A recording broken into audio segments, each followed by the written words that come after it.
जय श्री कृष्ण। राधे राधे।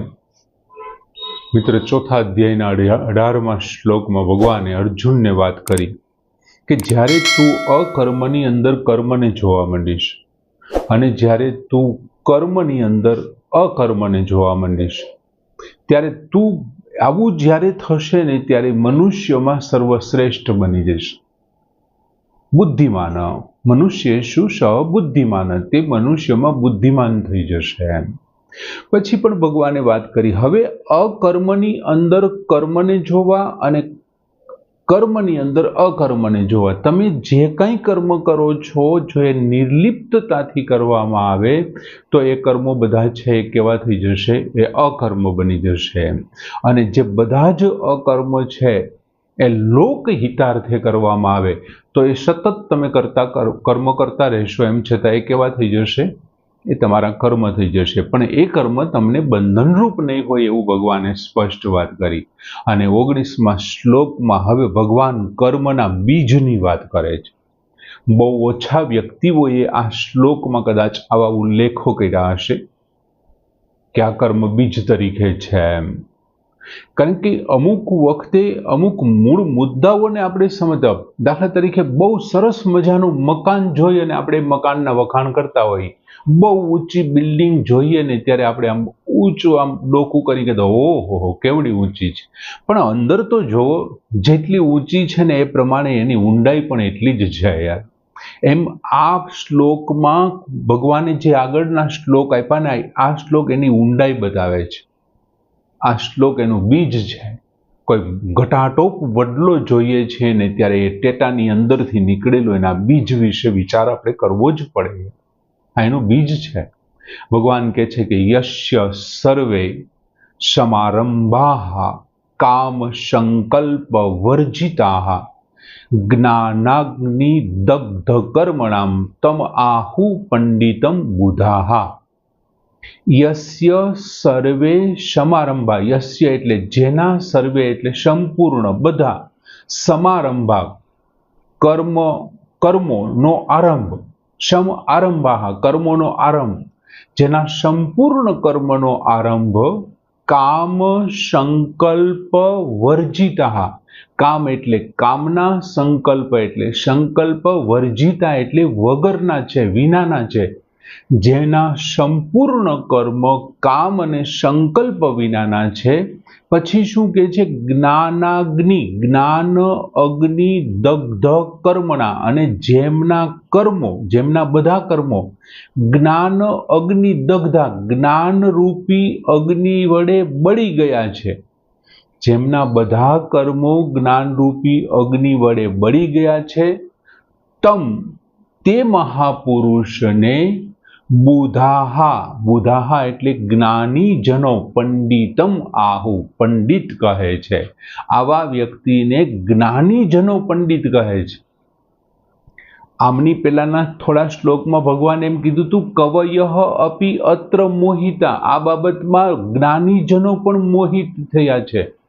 અને આવા જ્ઞાનીજનો જે છે ને, જે સમજી શક્યા છે ને, એવા લોકો આમને પંડિત કહે છે।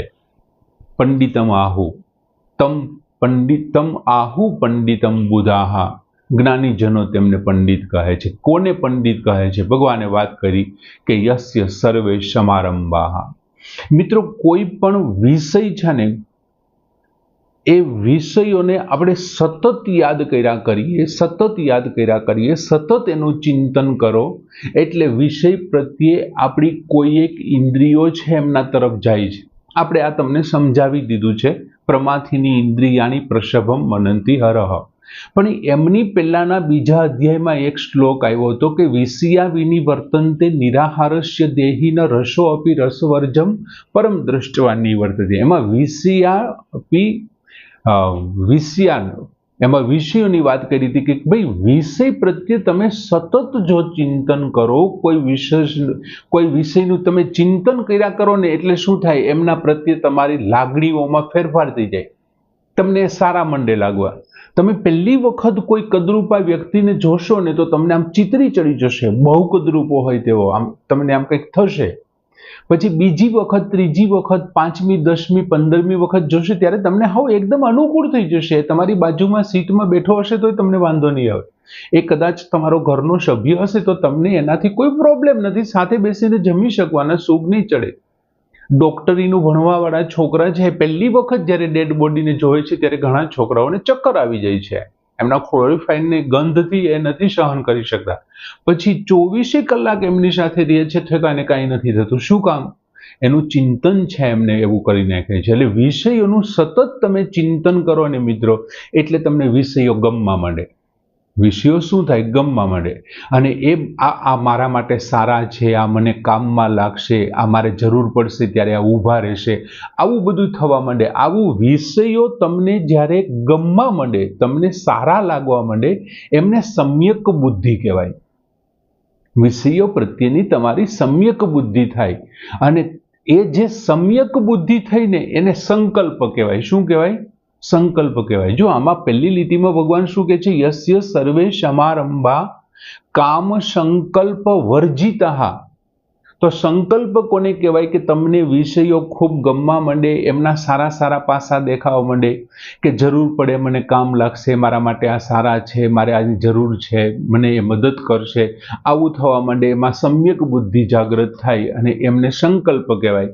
હવે આ વિષયો મારા માટે ખરાબ છે, આ મને નડતર રૂપ છે, આ મને આમ કરશે, આને હિસાબે મારે દુઃખ આવશે.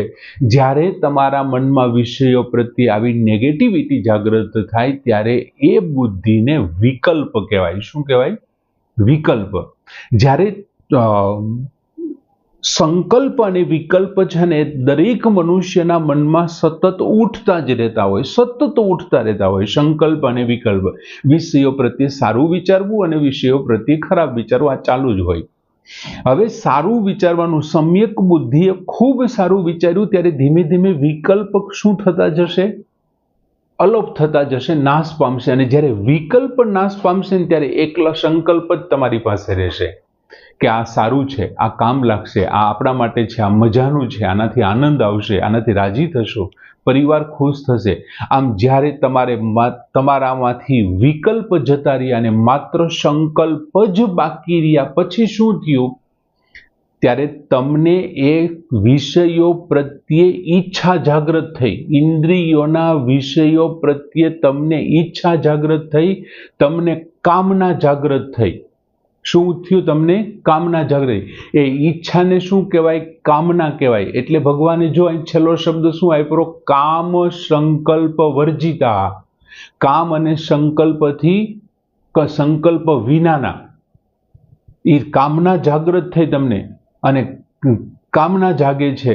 હવે ભગવાને અહીં શું કીધું? કે યસ્ય સર્વે સમારંભા, જેના સઘળા સંપૂર્ણ કર્મો કેવા હોવા જોઈએ? તો કે કામ સંકલ્પ વર્જિતા સમારંભા, કામના કે સંકલ્પ વિનાના છે, જેના આવા છે એ લોકોને પછી બીજી વાત કરવા માંગે છે. હવે તમે વિચાર, હવે કોઈ વ્યાકરણ શાસ્ત્રી હોય ને તેવો પ્રશ્ન કરે કે તમે કયો છો એમ સંકલ્પ પહેલા હોય, સંકલ્પ અને વિકલ્પ, વિકલ્પના નાશ પછી સંકલ્પ અને પછી કામના, તો આમાં તો કામ પહેલા આપેલું છે, એવું શું કામ કર્યું હશે? તમારી વાત એ પણ સાચી છે કે આમાં કામ પહેલા છે, પણ આપણે જાણીએ છીએ કે દ્વંદ્વ સમાસમાં બે પદને સરખું મહત્વ હોય તેને દ્વંદ્વ કહે. આમાં બેને સરખું મહત્વ છે. હવે તમારો પ્રશ્ન એ છે કે આમાં કામ પહેલા શું કામ છે? તો દ્વંદ્વ સમાસમાં બે પદને સરખું મહત્વ હોય તો એ બે પદ મહત્વના છે, તો પેલું બેસાડવું કોને? તો એમાં વ્યાકરણ શાસ્ત્રીઓ એવો નિયમ કર્યો કે જેની અંદર વધારે સ્વર હોય ને એને પહેલા બેસાડવો. તો અહીં કામ શબ્દ છે અને ત્યાર પછી સંકલ્પ છે. તો કામ શબ્દ છે એમાં વધારે સ્વર હોવાને કારણે એમાં એમને પહેલા કદાચ લીધું હશે. એટલે એવા અર્થમાં કદાચ આ કામ, પછી એને ત્રીજી વિભક્તિ પ્રમાણે એમનો વર્જિતા શબ્દ બનાવ્યું છે, એટલે કામ સંકલ્પ છે. હવે જેમનામાં અહીંયા ભગવાન શું કહે છે? જેમનામાં સંકલ્પ નથી, એટલે યસ્ય સર્વે સમારંભા, જેના બધા કાર્યો કેવા છે? તો કે કામ અને સંકલ્પ વિનાના હોવા જોઈએ. હવે જો તમને વિષયો પ્રત્યેનો લગાવ હશે તો સંકલ્પ આવશે, અને સંકલ્પમાંથી ઈચ્છા જાગશે, ઈચ્છામાંથી કામ જાગશે. ભગવાન કહે છે કે યસ્ય સર્વે સમારંભા, જેમના બધા જ કર્મોનો આરંભ કેવો હોવો જોઈએ? કામ અને સંકલ્પ વગરનો. તમને કોઈ વિષયો ગમે છે એટલા માટે તમે કામ ન કરતા હોવા જોઈએ. તમને કોઈ પ્રત્યેની ઈચ્છા જાગૃત થઈ એટલે તમે કામ ન કરતા હોવા જોઈએ. તમારો સમારંભા, દરેક પ્રકારના કાર્યની શરૂઆત કેવી હોવી જોઈએ? તમારા મનમાં કાંઈ સંકલ્પ ન હોવો જોઈએ અને તમને એના પ્રત્યે કામના ન હોવી જોઈએ. કરવા ખાતર તમે કામ કરો છો, સંસાર માટે કામ કરો છો, લોકહિતાર્થે કામ કરો છો. સંસારના આ છે ને હું સંસારને સોંપું છું, એટલા માટે દરેક કર્મ છે ને કર્મયોગીનું કેવું થઈ જશે? સંકલ્પ અને કામ વગરનું થઈ જશે, ઈચ્છા વગરનું થઈ જશે, મમત્વ વગરનું થઈ જશે. એમને કારણે એને અકર્મ કહેવાય. એના આ બંને કર્મોના બીજ છે. મિત્રો, કર્મ કરવા માટે કાં તો તમારી પાસે સંકલ્પ હોવો જોઈએ અને કાં ઈચ્છા હોવી જોઈએ, કામના હોવી જોઈએ. એટલા માટે આપણે તમને શરૂઆતમાં કીધું હતું કે આ કર્મના બીજ છે. અને સિદ્ધ પુરુષો જે છે ને એ આમના વિના કામ કરે છે. નથી તો એમને કોઈની ઈચ્છા અને નથી તો એમને કોઈ સંકલ્પ કે હું આવું કરી લઉં, આવું કરી લઉં. એટલા માટે સિદ્ધ પુરુષ જે કાંઈ કર્મ કરે છે ને એ કેવું કર્મ થઈ જાય છે? અકર્મ થઈ જાય છે. કર્મણી અકર્મણ. આગળના શ્લોકમાં ભગવાને કીધું ને, યહ કર્મણી અકર્મ પશ્યતિ, જે કર્મોની અંદર પણ અકર્મને જોવે છે. અને સિદ્ધ પુરુષ એમના બધા કર્મો કરે છે ને છતાં એ નિર્લિપ્તતાથી કરે છે, એમને લેપ નથી થતો. નથી તો એ વિષયોની ઈચ્છાઓ એમને સંકલ્પ કે વિકલ્પ થતો, અને ન થવાને કારણે એનામાં કોઈ પણ પ્રકારનું કામ એટલે કે કામના જાગૃત નથી થતી. હવે ભગવાને આ વસ્તુને છે ને અલગ અલગ રીતે ભગવાને વાત રજૂ કરી. દાખલા તરીકે આ બંને છે એ કામના બીજ છે. હવે તમે મિત્રો કોઈ વૃક્ષને કાપો, એના ફળને તમે ક્યાંય દૂર કરો, એના પાંદડાને આમ કરો, એના કરતાં બહેતર છે કે તમે વૃક્ષના બીજને કાપી નાખો. એ વૃક્ષના બીજને જ તોડી નાખો તો શું થાય? તો વૃક્ષને, ગુજરાતીમાં કહેવત છે, હિન્દીમાં કહેવત છે કે ન રહેગા બાંસ ઓર ન બજેગી બાંસુરી. બીજ જ નથી તો પછી બીજી કોઈ ચિંતા જ શું કરવાની? હવે આ બંને એના બીજ છે, કર્મના બીજ છે. કોણ? તો કે સંકલ્પ અને કામના. ભગવાને 6થા અધ્યાયના 24મા શ્લોકમાં સંકલ્પનો ત્યાગ કરવો જોઈએ એવી વાત કરી. 6થા અધ્યાયના 24મા શ્લોકમાં. ભગવાને 2જા અધ્યાયના 55મા શ્લોકમાં જો કામનાઓનો ત્યાગ કરવો જોઈએ, અને ત્યાં તો ભગવાને સરસ મજાનો શબ્દ વાપર્યો હતો, પ્રજહાતિ. પ્રજહાતિ યદિ સર્વાન્કાર્થ મનોગતાન. જો એવું કીધું હતું, પ્રજહાતિ યદા સર્વાન પાર્થ મનોગતાન. મનની ઈચ્છાઓ છે એમને પ્રજહાતિ, ખાલી જહાતી નહીં, સારી રીતે છોડી દેવા. 2જા અધ્યાયના 55મા શ્લોક. પછી 6થા અધ્યાયના 24મા શ્લોકમાં બંનેનો ત્યાગ કરવાની વાત કરી ભગવાને. 24માં કે બીજા કોઈ એક શ્લોકમાં બંનેનો ત્યાગ કરવો. કોઈક જગ્યાએ ભગવાન સંકલ્પનો ત્યાગ કરવાનો કહે છે, કોઈક જગ્યાએ ભગવાન કામનાનો ત્યાગ કરવાનો કહે છે, કોઈક જગ્યાએ ભગવાન બંનેનો ત્યાગ કરવાનો કહે છે. એટલે જેટલી જગ્યાએ કોઈ પણ જગ્યાએ સંકલ્પનું નામ આવે ને ત્યારે બે સમજવાના, સંકલ્પ અને કામ. જ્યારે કામની વાત આવે ને ત્યારે બે સમજવાના, કામ અને સંકલ્પ, કેમ કે બંનેને સાથે જ છે અને બંને છે એ કામના બીજ છે.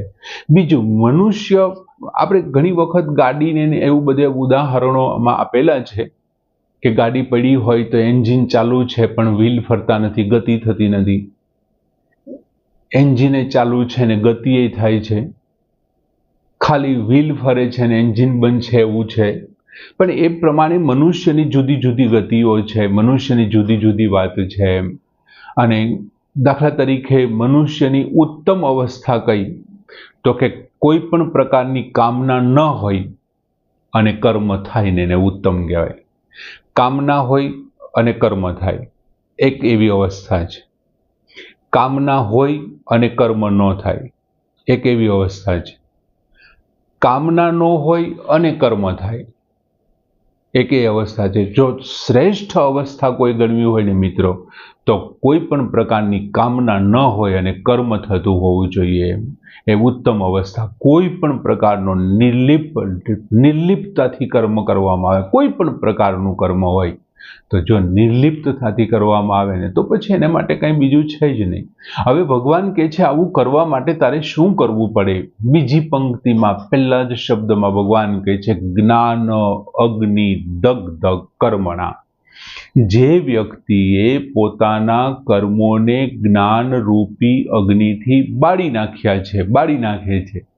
હવે મિત્રો આ સંસાર છે એ નાશી છે, નાશ થઈ જશે.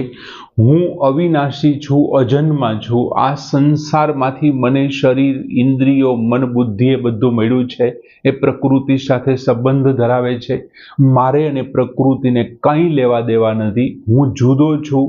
માત્ર તાદાત્મ્યતાને મેં માની લીધું છે. એટલા માટે આ મારું છે જ નહીં. કર્મ મારું નથી, કર્મ ફળ મારું નથી, ફળની ઈચ્છા મારી નથી. કેમ કે ફળ આવનારું છે એ પણ આરંભ અને અંતવાળું છે, મૃત્યુ નાશ પામવાવાળું છે. જ્યારે હું અવિનાશી છું અને હું કોઈ પરમ તત્વમાંથી છૂટો પડ્યો છું અને મારું અંતિમ લક્ષ્ય, મારું અંતિમ ધ્યેય એમને પ્રાપ્ત કરવા માટેનું છે. આવું જ્યારે કોઈ વ્યક્તિને જ્ઞાન થઈ જાય ને ત્યારે એ જ્ઞાનનો અગ્નિ છે એ શું કરે છે? કર્મને બાળી નાખે છે. ભગવાન કૃષ્ણએ કીધું હતું કે હું કર્મ કરતા જ્ઞાનને શ્રેષ્ઠ ગણું છું યાર. અને એ ત્યારે જ્ઞાનથી કર્મોને બાળી નાખે છે, કર્મના ફળને બાળી નાખે છે. અને જ્યારે એ કર્મને સાચા અર્થમાં સમજી લે છે ને એટલે કર્મ એનું બળી ગયું કહેવાય. બળીને ખાક થઈ ગયું. એ કર્મ પછી એને પાપ અને પુણ્ય ન આપે. એ માણસ સ્થિત પ્રજ્ઞ થઈ જાય છે, એમને કંઈ પછી મળતું જ નથી. અને ભગવાન કહે છે તો એવા વ્યક્તિઓને શું થાય છે? તો કે તમ આહુ પંડિતમ બુધા. જ્યારે આવા વ્યક્તિઓ મળે છે કે જે પોતાના જ્ઞાનથી સાચા અર્થમાં આત્માને અને પ્રકૃતિને સમજી લે છે, કર્મ અને સંસારને સમજી લે છે અને પોતે પોતાની જાતને સમજી લે છે, ત્યારે એમને કોઈ કર્મ કરવાના બાકી નથી રહેતા. અને ભગવાન કહે છે તમ આહુ પંડિતમ બુધા. તમ એટલે તેને, બુધા એટલે જ્ઞાનીજનો, બુદ્ધિશાળીઓ. પંડિતમ આહુ, પંડિત કહે છે આવા લોકોને. હવે પંડિત એટલે કે શું કહેવા માંગે છે? તેને પંડિત કહે છે એટલે કે ભાઈ કર્મ, અમુક લોકો શું કરે છે? કર્મનો સ્વરૂપથી ત્યાગ કરે. કર્મનો ત્યાગ કરી પણોઠી વાળી, ભગવા પહેરી, કોઈ આશ્રમ નાખી અને બેસી જવાનું. તો અને પરમાત્માની પ્રાપ્ત કરવાની ઈચ્છાથી એ લોકો આવું કરે અને ભગવાન ભક્તિમાં લાગી જાય. આવા લોકો તરત ઓળખાઈ જાય. કેમ કે એનો બાહ્ય દેખાવ આપણે ઓળખી જોઈને કહી દઈએ કે આ આવો છે એમ. પણ જે લોકો સંસારમાં રહી અને ખરેખર સાચા અર્થમાં નિર્લિપ્તતાથી જીવન જીવે છે અને કર્મ કરો છે ને મિત્રો, એ નથી ઓળખાતા. એવા હજારો ગૃહસ્થીઓ છે કે સંસારી હોવા છતાં એ સાચા કર્મયોગી છે. ભગવાને અમુકના નામે આપ્યા હતા યાર. જનક છે, સૂર્ય છે, મનુ છે, ઇક્ષ્વાકુ છે. આ બધા કર્મયોગીઓ છે જેને ભગવાન પોતે કર્મના સિદ્ધાંત સમજાવ્યા. મિત્રો, નરસિંહ મહેતાએ, તમે વિચાર તો કરો કેવી રીતે જિંદગી જીવી. એમની નાત એમને ઓળખી ન શકી. એમની નાગરી નાતે એને નાત બહાર મૂકી દીધો અને એ નરસૈયો કાયમને માટે ઈશ્વર સાથે સીધા જ કોન્ટેક્ટમાં યાર. મારા ઠાકુર સાથે ધારે ત્યારે વાત કરી શકે અને ઈચ્છે ત્યારે ઠાકોરને રૂપ લેવડાવે. ક્યારેક મામેરા ભરવા બેસાડે તો ક્યારેક શ્રાદ્ધ કરવા પણ બેસાડે. એ સુદામાની વાત જો, કર્મના બધા જ સમારંભાહા, એમના બધા જ કર્મનો, એ ગમે તે કર્મો કરી શકે યાર. સમારંભા. અને જ્ઞાનીજનો આવા લોકોને પંડિત કહે છે. જ્યાં સંસાર, દુનિયા જેને ગાંડો કહે છે ને, જ્ઞાનીજનો એમને પંડિત કહે છે. બુધાહા તમ આહુ પંડિત. બુદ્ધિશાળી વ્યક્તિઓ તેને પંડિત કહે છે. પછી એ મીરા હોય, તુકારામ હોય, નરસિંહ હોય, એ ગોરા કુંભાર હોય, એ પછી કોઈ પણ હોઈ શકે યાર. એ સુદામો પણ હોઈ શકે યાર. બધા પોતાના કર્મ કરી ગૃહસ્થીની અંદર લઈ કોઈ પણ જાતના લિપ્ત થયા વિના જે કર્મો કરે છે, ઈશ્વર કહે છે કે બુદ્ધિશાળી વ્યક્તિઓ, જ્ઞાનીજોને તને પંડિત કહે. બહુ સરસ મજાનો આ શ્લોક 19મો કે યસ્ય સર્વે સમારંભાઃ કર્મ અલા કામ સંકલ્પ વર્જિતાઃ જ્ઞાન અગ્નિ દગ્ધ કર્મણામ તમ આહુ પંડિતમ બુધાઃ. એ પૂર્ણ કરીએ. જય શ્રી